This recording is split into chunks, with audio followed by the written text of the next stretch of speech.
दोस्तों सत श्री अकाल, नमस्कार, सलाम। दोस्तों, आज की जो वीडियो है, मेरी आप सब लोगों से रिक्वेस्ट है कि अगर हो सके तो आप ये वीडियो को हर उस शख्स के साथ शेयर करें जो अभी अपॉइंटमेंट बुक करने की तैयारी में है, वेटिंग में है, या वो लोग जो अभी पुर्तगाल आने की तैयारी में है या आ चुके हैं पर डॉक्यूमेंटेशन अभी बनवानी है। क्योंकि दोस्तों ये एक बहुत स्पेशल वीडियो है और बहुत एक इम्पॉर्टेंट वीडियो है। क्योंकि जैसा कि मैं आप लोगों को कहता हूं हर बार कि इमिग्रेशन के रूल्स एंड रेगुलेशन को फॉलो किया करिए, वरना आप लोग प्रॉब्लम में पड़ सकते हैं। तो उसका आज एक एग्जाम्पल मैं आप लोगों के सामने लेके आया हूं। हमारे एक भाई हैं, जो कौन है वो तो मैं नहीं बताऊंगा, उनकी फाइल सेफ ने सस्पेंड कर दी थी। दोस्तों, क्यों सस्पेंड हुई, क्या रीज़न रहे हैं, उसके बाद उन्हें अब क्या करना चाहिए है या चाहिए था, तो और वो कौन सी सेफ की ब्रांच थी, आज हम इसके बारे में जानेंगे। तो दोस्तों, इस वीडियो को ज़रूर अपने जहन में आप बिठा लेंगे। जो लोग भी पुर्तगाल आने वाले हैं या जो भी वेटिंग में है अपॉइंटमेंट के, सारी इन्फॉर्मेशन को आपने अपने दिमाग में बिठा लेनी है। तो दोस्तों, इससे पहले कि मैं आज की वीडियो स्टार्ट करूं, मैं आप सब लोगों से रिक्वेस्ट करूंगा कि अगर हो सके तो ज़रूर हमारा पुर्तगाल का ग्रुप ज्वाइन करिए। लिंक आपको डिस्क्रिप्शन में मिल जाएगा। क्योंकि पुर्तगाल के रिगार्डिंग कोई भी छोटी बड़ी इन्फॉर्मेशन मैं सबसे पहले ग्रुप में ही शेयर करता हूं। और अगर कोई जॉब हो, कोई रहने की जगह हो, वो भी मैं ग्रुप में शेयर करता हूं। और मेरी रिक्वेस्ट है हमारे भाइयों से कि अगर आपके पास रहने की जगह है, आप किसी को ढूंढ रहे हैं, तो ज़रूर ग्रुप में मेंशन करें। और अगर आप किसी को जॉब दिलवा सकते हैं तो ज़रूर दोस्तों मेंशन करें, एक दूसरे की मदद किया करें, बहुत ज़रूरी है। इसके अलावा हमारा एक ईयू इमिग्रेशन कंसल्टेंट का फेसबुक पेज भी है, जिसमें मैं अक्सर ईयू की यूरोपियन कंट्रीज़ में या कौन कौन सी वैकेंसीज या इमिग्रेशन ओपन है, आप किस तरीके से आ सकते हैं, इसकी इन्फॉर्मेशन मैं सबसे पहले उस ग्रुप में ही शेयर करता हूं दोस्तों। इसके अलावा अगर आप लोग मुझे कांटेक्ट करना चाहते हैं, मुझसे कुछ पूछना चाहते हैं, मुझे कुछ बताना चाहते हैं, तो आपके पास दो ऑप्शन अवेलेबल हैं दोस्तों। आप चाहे तो फेसबुक मैसेंजर के ज़रिए मुझे कांटेक्ट कर सकते हैं, या आप लोगों के पास इंस्टाग्राम की ऑप्शन भी है। इंस्टाग्राम का बार कोड जो है वो आपको शो हो रहा होगा स्क्रीन के ऊपर। अगर आप उसे अपने अकाउंट से स्कैन करेंगे तो वो आपको मेरे अकाउंट तक ले आएगा, और इसका लिंक जो है वो भी डिस्क्रिप्शन में आपको मिल जाएगा। तो दोस्तों, अगर हम फर्स्ट ईमेल की बात करते हैं, तो मेरा अंदाज़ा है कि पहली या दूसरी सितंबर 2020 में जिन लोगों की फाइलें लॉक हुई थी, उन लोगों को फर्स्ट ईमेल रिसीव हो रही होगी। और मुझे लग रहा है कि शायद अगस्त में सब लोगों को रिसीव हो चुकी होगी ईमेल। और जैसा दोस्तों मैं आपको अक्सर कहता हूं कि ज़रूरी नहीं है कि सबको सेम डे रिसीव हो। अगर आप लोगों की फाइलें सेम डे लॉक हुई थी, आगे पीछे हो जाता है, इमिग्रेशन ऑफिसर के ऊपर डिपेंड करता है, तो आप बिल्कुल भी घबराए नहीं। और दोस्तों, 15 अगस्त 2020 तक सभी लोगों को सेकंड ईमेल, यानी कि अपनी फिंगर्स की डेट उठाने की ईमेल आ चुकी है। अगर अभी भी हमारे कोई भाई ऐसे हैं जिन्हें नहीं रिसीव हुई, तो वो तुरंत सेफ में कॉल करें और पता करें। और दोस्तों, जिन जिन लोगों को सेकंड ईमेल आ चुकी फर्स्ट ईमेल आ चुकी है, अभी सेकंड की इंतज़ार कर रहे हैं, तो वो ज़रूर रात को सोने से पहले अपना जो सपा का पोर्टल है वो चेक करके सोया करें, ताकि अगर कोई email by chance late night आई हो और आपको टाइम पर पता लग जाए, और उतनी जल्दी ही आपको अपॉइंटमेंट्स की डेट मिल जाए। तो दोस्तों, आज की वीडियो बहुत ही ज़्यादा इम्पॉर्टेंट है, क्योंकि कल मेरी हमारे एक भाई ने मुझे कांटेक्ट किया था इंस्टाग्राम के ऊपर। फिर मेरी उनसे बात हुई। फिर उन्होंने मुझसे नंबर लिया अपना व्हाट्सएप का, और उन्होंने मुझसे शेयर किया। दोस्तों, अगर आप स्क्रीन के ऊपर भी देख रहे होंगे कि ये डिसीजन लेटर है, सेफ ने दिया है, जिनकी फाइल 88.2 में लॉक हुई थी। और अगर आप इसको क्लियरली देखेंगे तो अपॉइंटमेंट जो है वो नवंबर 2020 में फिंगर हुए हैं, और पोर्तेला सेफ के अंदर फिंगर्स हुए थे। और दोस्तों, जब उन्होंने मुझसे फ़ोन पे बात करी तो वो बहुत परेशान थे। तो मैंने पूछा उनको भी क्या बात है, तो उन्होंने मुझे फिर सारी कहानी बताई कि भाई मेरे फिंगर्स हुए लगभग साल से ज़्यादा वक्त हो गया। अभी हम मार्च के हिसाब से लगाएं तो लगभग 1.25 साल हो चुका है और मेरे पास अभी तक कोई कार्ड नहीं आया। और जब मैं गया था तो उन्होंने मुझसे मेरे सारे डॉक्यूमेंट रख लिए, यहाँ तक कि मेरा पासपोर्ट भी रख लिया और मुझे ये पेपर दे दिया जो आप देख रहे हैं। इसमें दोस्तों उनकी जो पर्सनल डिटेल्स हैं वो मैंने हाइड कर दी हैं, जैसा कि मैंने शुरुआत में बताया था। मैं उनको मैं जाहिर नहीं करूँगा, उनकी अपनी प्राइवेसी है। तो दोस्तों फिर वो यहाँ वहाँ काफ़ी जगह लगभग 1.25 साल से वो टक्करें मार रहे हैं। तो जब मेरी उनसे बात हो रही थी तो उन्होंने एक वर्ड यूज़ किया, सस्पेंड, कि जब वो वहाँ गए थे तो इमिग्रेशन ऑफिसर बहुत ही ज़्यादा स्ट्रिक्ट थी, बहुत कुछ बोल रही थी और वो कहते हैं मुझे तो समझ ही नहीं आ रहा था कि हो क्या रहा है। 11 बजे वो अपॉइंटमेंट थी उनकी और 5 बजे वो छूटे हैं वहाँ से। डॉक्यूमेंट उन्होंने सारे रख लिए हैं और उनको बस एक पेपर दे करके घर भेज दिया। तो जब उन्होंने मुझे बोला कि मैंने सस्पेंड वर्ड उन्होंने बोला था मुझे कुछ इस तरह करके, तो मैंने उनसे 2 या 3 दफ़ा वेरीफाई किया कि उन्होंने ये सस्पेंड वर्ड यूज़ किया था वहाँ पर। वो कहते हाँ।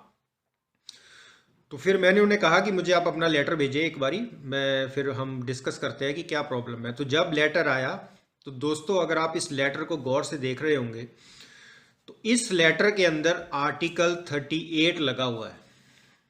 दोस्तों आर्टिकल 38 आप स्क्रीन पर देख रहे होंगे। आर्टिकल 38 का मतलब क्या है कि डिसीजन के साथ नोटिफाई कर दिया गया है। इंग्लिश में है दोस्तों। इसका मतलब ये है कि इस डिसीजन के अंडर 38 आर्टिकल के अंदर जो इमिग्रेशन ऑफिसर है उसने एंट्री रिफ्यूज कर दी है पुर्तगाल की टेरिटरी के ऊपर, और जिसकी वजह से उनकी जो फाइल थी वो 38 आर्टिकल के अंडर आई और फाइल सस्पेंड हो चुकी है दोस्तों। अब वो इस चीज़ को रिवाइव नहीं कर सकते। 48 आवर्स का टाइम होता है। अब तो 1.25 साल हो चुका है और अब वो सिस्टम में नहीं है, यानी कि उनको कार्ड नहीं मिल सकता। तो ये दोस्तों एक एग्जाम्पल है कि सेफ जो है वो फाइल्स को सस्पेंड कर देती है। तो जो भी लोग दोस्तों इस तरह की बातें करते हैं कि भाई इलीगल लीगल कुछ नहीं है, सब तरह की फाइलें एक्सेप्ट हो जाती हैं, वहाँ कोई नहीं है, ये ख़त्म कर दिया उन्होंने ऐसा सिस्टम सारा। दोस्तों जो भी लोग इस तरह की बातें आपके साथ कर रहे हैं, आप ऐसे लोगों से सख्ती से परहेज़ करें, क्योंकि मैं आप लोगों को हमेशा कहता हूँ कि लॉ को फॉलो करें। अगर रिटर्न में इस तरह की कोई बातें लिखी हैं तो हम उन्हें मानेंगे, अदरवाइज हम नहीं मानेंगे। तो दोस्तों जब हमारे ये भाई गए थे तो मैंने उनसे यही चीज़ पूछी कि मुझे ये बताइए आपके पास लीगल एंट्री थी? तो भाई कहते नहीं, मेरे पास लीगल एंट्री नहीं थी। मेरे पास फ्रांस या पता नहीं इटली का वीज़ा था जिसके बेसिस पे वो यूरोप आए थे, और जब वो पुर्तगाल आए थे तो वो वीज़ा एक्सपायर हो चुका था। तो दोस्तों बाकी डॉक्यूमेंट सारे सही थे, और वही जैसा कि मैं आपको अक्सर कहता हूं कि ये इमिग्रेशन ऑफिसर के ऊपर डिपेंड करता है कि वो कैसा इंसान आपको आगे मिलता है। इनकी किस्मत ऐसी थी, इनको वही इमिग्रेशन ऑफिसर मिल गया जो सबसे ज़्यादा सख्त था, और उसने इस चीज़ के ऊपर इनकी फाइल जो है वो सस्पेंड कर दी कि नहीं। अगर दोस्तों आपको मेरी लास्ट वीडियो याद होगी तो मैंने उसके अंदर भी आपको ये बात कही थी कि 3 रिक्वायरमेंट्स होती हैं अगर आप टीआरसी के लिए अप्लाई करते हैं। सबसे पहली है लीगल एंट्री, उसके बाद आता है आपका सोशल सिक्योरिटी नंबर, और उसके बाद आता है वर्क कॉन्ट्रैक्ट, यानी कि आपने कितनी टैक्सेस पे किए हैं। आप सोशल सिक्योरिटी नंबर यानी कि आप रजिस्टर्ड हैं सिस्टम के अंदर, और लीगल एंट्री यानी कि आप लीगल तौर के ऊपर पुर्तगाल की टेरिटरी में आए थे। तो दोस्तों अब इन भाई ने लगभग हर एक वकील को इन्होंने कांटेक्ट किया, किसी ने कुछ नहीं बताया। और इन्होंने मुझे कल बताया था कि कोई पंजाबी भी 1-2 बंदों से इन्होंने कांटेक्ट किया, वो पता नहीं अब क्या काम करते हैं, मुझे तो नहीं पता उनका। उन्होंने भी इनको कोई गाइडेंस नहीं दी, पैसा भी इनका लगा होगा, पर सबसे ज़्यादा दोस्तों इनका 1.25 साल वेस्ट हो गया।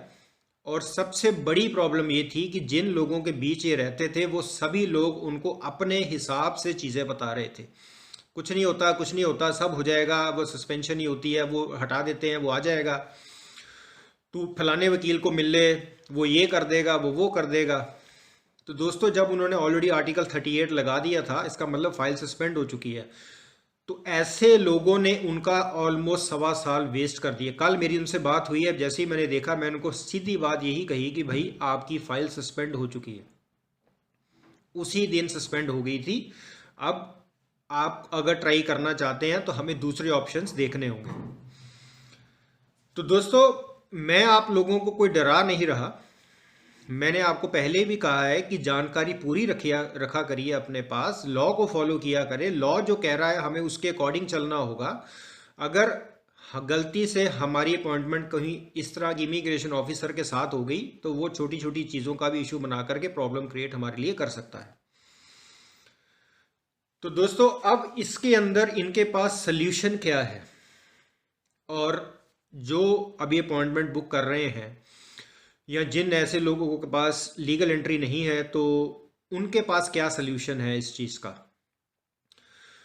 तो दोस्तों सबसे पहली चीज़, जैसा कि मैंने आप लोगों को पहले भी कहा था कि अपने सर्कल में पता करें कि ऐसे कौन कौन से लोग हैं जिनके पास लीगल एंट्री नहीं थी पर उनको रेजिडेंस कार्ड इशू हुआ है। उनसे पूछें कि आप कौन सी सेफ में गए थे, आपने भी उसी सेफ के अंदर अपनी अपॉइंटमेंट बुक करनी है। जिन लोगों के पास डॉक्यूमेंट मिसिंग है, जैसे कि किसी के पास लीगल एंट्री नहीं है, तो वो भी उसी सेफ के अंदर जाए जिस सेफ के अंदर उन लोगों के फिंगर्स हुए थे और उन्हें कार्ड मिल गया था। दोस्तों मैंने सेफ के ऊपर एक 5 सबसे अच्छी सेफ्स हैं जो इजी काम करती हैं, मैंने वीडियो बनाई थी। अगर आप चाहें तो वो देख सकते हैं, मैं डिस्क्रिप्शन में लिंक भी शेयर कर दूंगा आप लोगों के साथ। तो ये चीज़ दोस्तों आपने अपने जहन में बिठा लेनी है कि हम उसी सेफ में जाएं जहां पर हमें या हमारे साथ वालों को बिना लीगल एंट्री के फिंगर्स हुए और उन्हें कार्ड मिल गया, हम भी उसी सेफ में जाएंगे। दूसरी चीज़ दोस्तों, आप सब लोगों ने, खासकर वो लोग जिनके पास लीगल एंट्री नहीं है, वो सब लोग इस सेफ जो आपको शो हो रही है पुर्तेला, इस सेफ से आपने स्ट्रिक्टली परहेज कर रहा है। आपने इस सेफ में नहीं जाना, कहीं और सेफ में जाइए, कोई और अच्छी सेफ में जाइए। जैसे कि मैंने बताया, लोगों से पूछ लीजिए, उसी सेफ में जाना है। इस सेफ में आप लोग मत जाइए, क्योंकि यहाँ पर जो लेडी है वो काफ़ी स्ट्रिक्ट है। अगर आपको पता है कि मैंने एक आधा लॉ ब्रेक किया हुआ है तो बेटर है आप इस सेफ से दूर रहिए, कहीं और सेफ में आप अपॉइंटमेंट ले लीजिए। अब तीसरी चीज़ दोस्तों, अगर अब इनके साथ इस तरह का केस हुआ है तो अब ये क्या कर सकते हैं। तो इसके अंदर दोस्तों इनके पास 2 ही ऑप्शंस हैं। पहला कि इनको पासपोर्ट नया बनवा करके दोबारा से फाइल सबमिट करनी होगी, फिर 2 साल का इंतज़ार है। और ये भी हमें पता नहीं है कि 2 साल बाद जब ये फिंगर करवाने जाएंगे, बाद में फिर यही इशू निकाल के सामने रख देंगे कि पहली दफ़ा हमने आपको रिजेक्ट कर दिया था, इस दफ़ा भी हम आपको रिजेक्ट कर रहे हैं। तो ये सिर्फ चांस लेने वाली बात है। तो दूसरा ऑप्शन इनके पास दोस्तों स्पेन का है। जैसा कि आप लोग जानते ही होंगे कि स्पेन का ये लॉ है कि आपने 3-4 साल वहाँ पर एक ही एड्रेस के ऊपर रेगुलर रहना है, काम करना है, जो भी है रजिस्टर करके, और फिर वो आपको जो है टैक्स रेजिडेंस कार्ड वहाँ का इशू कर देते हैं। तो इनके पास बेटर ऑप्शन दोस्तों स्पेन की ही है, क्योंकि यहाँ पर 2 साल ऑलरेडी इनका 1.25 साल जो है वो ज़ाया हो चुका है, और फिर 2-2.25 साल ज़ाया करेंगे और फिर वो ज़ीरो से स्टार्ट करेंगे। तो बेटर है कि वो स्पेन चले जाएं और स्पेन से वो अपना प्रोसेस करें, और किसी को जानते हैं तो वो वहाँ से स्टार्ट करेंगे। और हमारी इस चीज़ के ऊपर चर्चा हुई थी और यही उनके लिए अच्छी ऑप्शन है। अगर यही चीज़ दोस्तों उनको अगर उसी टाइम 1.25 साल पहले कह दी होती किसी ने, तो आज उनका 1.25 साल बच जाता। प्रॉब्लम दोस्तों सिर्फ यही है कि हम लोग उन लोगों की बातों में आ जाते हैं जो खुद को इमिग्रेशन ऑफिसर समझते हैं। जिसके पास रेजिडेंसी कार्ड आया वो उसी टाइम इमिग्रेशन ऑफिसर की पोस्ट ज्वाइन कर लेता है और हम लोगों को नॉलेज देना शुरू कर देता है। इसमें उसकी गलती नहीं है दोस्तों, गलती हमारी है अगर हम ऐसे लोगों की बातें सुन रहे हैं। आपने सुनी, कल को आप प्रॉब्लम में पड़ गए, वो बंदा आपको कहीं नज़र नहीं आएगा। 2 साल बाद आपको कहाँ मिलना है वो बंदा जो आपको इस तरह की बातें कर रहा था। इसीलिए दोस्तों आप मेरी भी बात ना सुने, आपने किसकी बात सुननी है, सेफ की, इमिग्रेशन की। उसी ने आपको कार्ड देना, उसी ने आपको राइट्स देने हैं। मैं दोस्तों अपने दिमाग से कोई बात किसी को नहीं कहता। जो सामने फैक्ट्स मौजूद हैं, जो रिटर्न में चीज़ें मौजूद हैं, मैं सिर्फ उनको ट्रांसलेट करता हूँ। तो ये वीडियो दोस्तों बहुत ज़रूरी थी, क्योंकि जो लोग भी अभी वेटिंग में है अपॉइंटमेंट उठाने के इस फिंगर्स के, और जो लोग आने की तैयारी में है, वो लोग अपने जहन में ये सारी बातें बिठा लें कि हमने कौन सी चीज़ करनी है। अगर हमसे कोई मिस्टेक हुई है तो हमने उस चीज़ को कैसे कवर अप करना है, ताकि हमें आने वाले वक्त के अंदर कोई प्रॉब्लम ना हो। और मेरी दोस्तों आप लोगों से फिर यही रिक्वेस्ट है कि आप लोग प्लीज़ लॉ को फॉलो किया करें। कोई भी काम करने से पहले लॉ समझें, जानें, और फिर देखें कि भाई मुझे ये स्टेप उठाना चाहिए कि नहीं। क्योंकि अगर इस तरह के केस परमात्मा करे बहुत ही ज़्यादा कम हो, ऐसा मौका कभी किसी को ना आए, क्योंकि हम समझ सकते हैं कि वो हमारे भाई कितना पिछले 1.25 साल से मेंटल टॉर्चर से गुजरे होंगे। और जो उनके साथ वाले हैं, जहाँ तक मुझे लग रहा है, वो तो बहुत खुश हो रहे होंगे, क्योंकि अक्सर जब हमारा कोई साथ वाला किसी प्रॉब्लम में पड़ता है तो दूसरों को खुशी मिलती है उसको प्रॉब्लम में देख करके। तो ऐसा नहीं होना चाहिए दोस्तों। तो मैं उम्मीद करूँगा कि आज की वीडियो आप लोगों को पसंद आई होगी, और मैंने जैसा कि शुरुआत में कहा, ज़रूर इस इन्फॉर्मेशन को शेयर करिए सभी लोगों के साथ जो लोग आने की तैयारी में हैं, या जो लोग यहाँ से फिंगर्स की डेट उठाने की वेट कर रहे हैं। अगर आप लोगों को लगता है कि मेरी कोई इन्फॉर्मेशन गलत है तो ज़रूर मुझे कमेंट सेक्शन में लिख के बताइए दोस्तों, उसे करेक्ट किया जाएगा। मिलेंगे अगली वीडियो के अंदर एक नई इन्फॉर्मेशन के साथ, एक नई जानकारी के साथ। इसी तरह से अपना प्यार और आशीर्वाद बना के रखिए। आप सब लोगों का बार बार हार्दिक तौर पे धन्यवाद।